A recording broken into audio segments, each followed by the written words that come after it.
YouTube, what the crap's going on? HeirofCarthage here, and some of you wanted me to continue the faction focus series. And honestly, most of the factions haven't changed in a long time on Rome 2, but the Blade Balance mod kind of makes each faction a little bit different. I probably won't be the best judge of this. I leave this open to your comments and the comments of Blade Master, of course, since he helped make the mod. But I figured we'd do that, and I'm going to start off with Syracuse today. And Syracuse, I think Blade Master dubbed them like Suabicuse, or yeah, something like that. And that's probably a better way to describe them because of this Archimedes general here. They have drop shields and barrage. Now, I see people complain in the comments that drop shields is unrealistic and all that other stuff. Yeah, well, there's a lot of stuff in Rome 2 that's unrealistic. And, you know, to that extent, you know, there's part of me that doesn't like the more arcadey feel of Total War Arena anyway.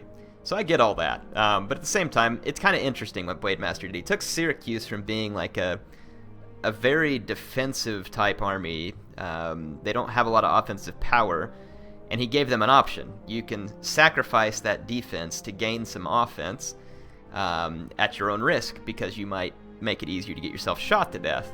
And it's an interesting concept, and that's what drop shields does. You, as Suabi, the enemy player has to gauge whether or not you're going to be rushy, because they are certainly capable of being very rushy, or whether or not you're going to play it safe, or if you're going to be rushy, how much of your army are you going to rush? All of it? Some of it? None of it? So I think it kind of makes Syracuse a little bit harder to gauge for an enemy, and it makes Syracuse a lot more dangerous for a couple of reasons. So let's walk through the faction focus and talk about what's different in the Blade Balance mod versus what isn't. Thorax hoplites are the same as in the base game, as far as I understand. Just a good solid unit with nice weapon damage, which is really what makes them a standout unit. That 8 armor piercing goes a long way in combat. Epeius Lancers are a little bit better in the Blade Balance mod because I think it's any shot cavalry over 1,000 talents got the trampled charge back, which allows them to impart a large amount of damage once at the expense of their stamina. Nothing's changed about picked hoplites that I'm aware of, unless maybe they had the 29 attack spear previously, which they may have, which means that these guys are going to be able to dish out some damage. 42 attack, 30 damage is pretty substantial, and not a bad price for that either. So Mercenary Samnite Warriors, again, nothing's changed here. Nothing's changed with Thorax Swords as far as I understand it. And I believe it's the same with Militia, Light Hoplites, Thurio Spears. All these units should be the same, again, as far as I understand. The Blade Balance mod, if I'm wrong, I'm sure they'll jump in and correct me. Pikes, the only real difference is that the number of men in each unit increases, so I'm on the large settings, which means in the base game it would be 120 men. In the Balance mod it's 150, and he made some other tweaks to Pikes. So it's basically makes them able to cover more ground and be a little more survivable. No changes to any of their skirmishers, I do not believe. It shouldn't be. All the skirmishers should stay the same. I already mentioned the change to Epeius Lancers. Citizen Cav and Italian Cav remain the same. Nice thing about Italian Cav is that, well, it's medium, so it's not heavy. I was about to say it's heavy, but it's not. Sorry. It's still not a bad Cav for the price. Campanian Cav is one of the ones that's had a change. He's added back a bonus versus infantry on it. I believe it's a 10 bonus versus infantry, but I think he's given that the cost of some block chance. So that's the trade-off. Tarantines and Skirmisher Cav and all their artillery is just the same. So it's really the general's ability that can make things different for the Syracusan player. They can be rushy now. It increases the attack by a pretty hefty margin, but again, it's going to do it at the cost of like some defensive stats. Let's go take a look at a battle I played. And this player was a viewer of mine, a very nice guy, had fun talking to me. He was just talking to me about some different stuff going on. And like I said, nice guy. Glad I got to meet up with him. If you're in the Blade Balance group, I'll come on and I'm going to post announcements and stuff every now and then when I'm playing a game, because I want to play more games. This is a great chance to meet up with a viewer and just have a good time. So I appreciate him playing the game with me. He was saying he was relatively new to the Balance mod. So look at this Syracusan blob here. This is very reminiscent of the old pre-patch Suabi Fear blob.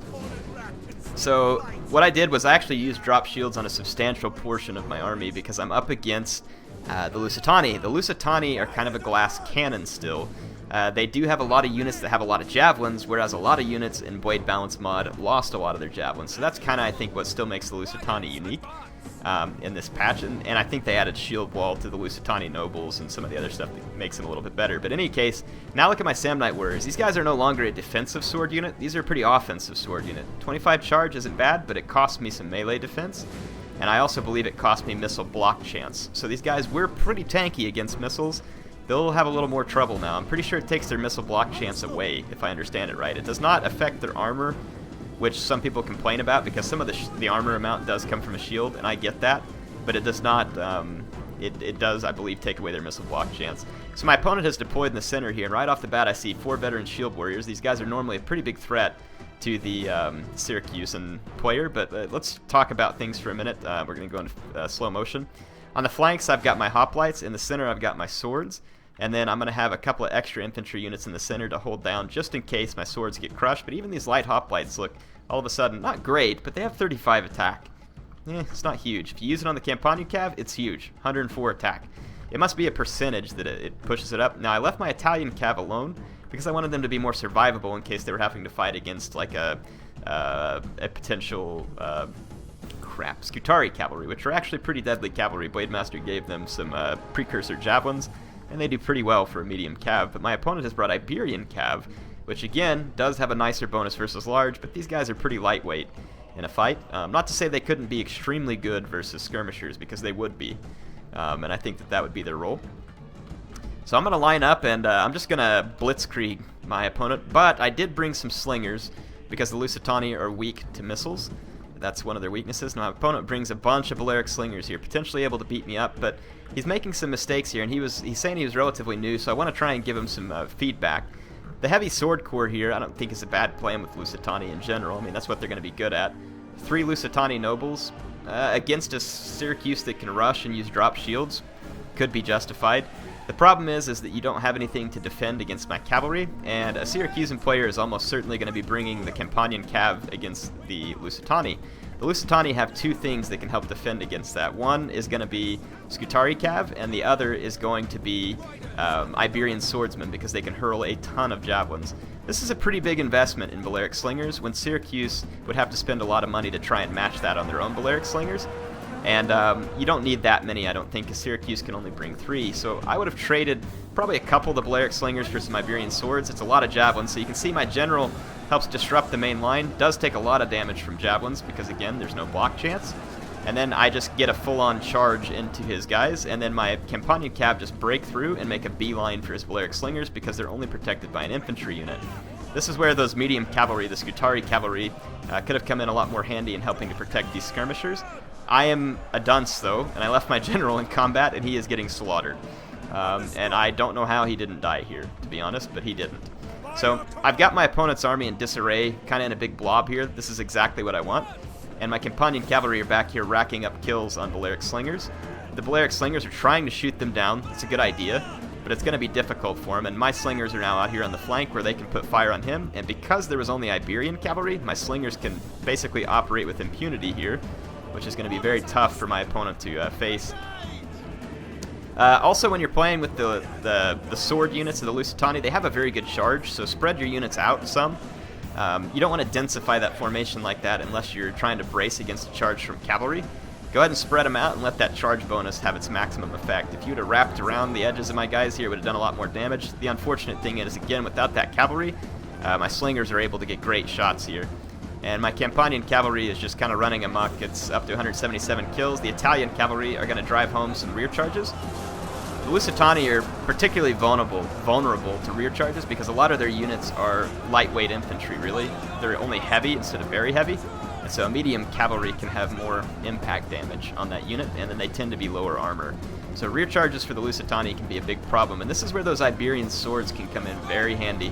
Iberian swords are pretty lightweight, but they have decent attack stats, so they can usually fight off enemy spears on the flank fairly well, while also being able to hurl javelins in and kill cavalry at a very rapid rate. 120 men hurling 5 javelin volleys can do a ton of damage to cavalry, and they're a very useful unit in that respect.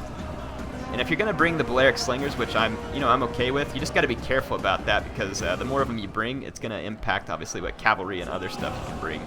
Here you can see the Lusitani nobles are just getting overwhelmed.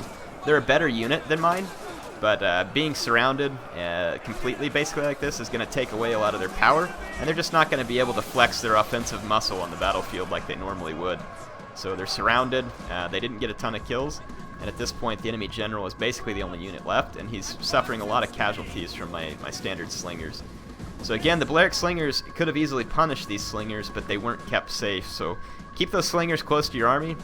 Definitely got to consider, if you're going to bring that big of an investment in skirmishers, then you got to make sure to be able to protect those skirmishers and put that investment to use. Now, if Syracuse drops all of its shields, you can definitely get kills with skirmishers. The challenge is going to be is that they also pick up speed. And you have to watch out for units like light hoplites. They can actually be pretty quick when they're under the influence of that drop shields. So your skirmishers can be a threat basically from infantry and cavalry at that point. So if you're going to make that skirmisher core work, you got to really target down the enemy cavalry and pull that cavalry apart. And like I said, even then it can be kind of tricky against Syracuse here. But hopefully y'all got a feel there for what Syracuse can do in kind of like Swaby mode, which is that full-on rush. And my opponent there got caught a little off guard by that. It's fine. I think the first time I played against Syracuse, whenever they had these general abilities, I got my face stomped. So I mean, they are very different. And you kind of have to be a little bit more aware of the different strategies they can bring. Leave your own comments about what you think of Syracuse in the Blade Balance mod, or in vanilla for that matter. But yeah, tell me what you think. I'm sure Blade Master will be on here for some of the conversation too. But yeah, we'll keep these faction focuses going, and we'll talk about all these different factions in the Balance mod, and I'll see if I can do them some justice. HeirofCarthage signing out for now.